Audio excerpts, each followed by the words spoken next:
احنا الاسك بتاعنا النهارده 100,000 جنيه مقابل 20% اكويتي من شركه حاوي. تعرف تقفل ديل في 7 دقايق؟ ممكن اخد بوسه طيب ولا اعمل ايه؟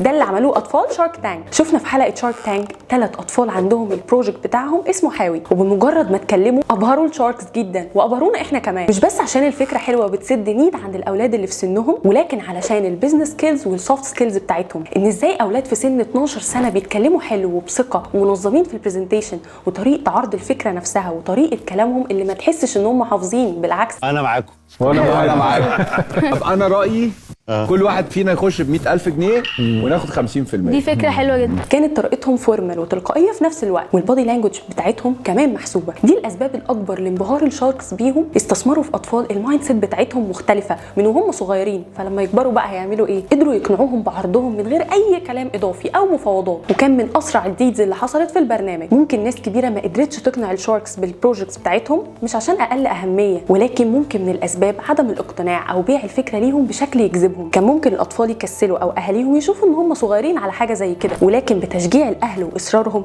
قدروا يبهروا الشاركس ويبهرونا احنا كمان. ثقتنا وايماننا في قدرات اولادنا بيخليهم دايما يؤمنوا بافكارهم ويبهروا الناس بيهم ويكسروا الدنيا، زي ياسين وعبد الله واليكس كده بالظبط.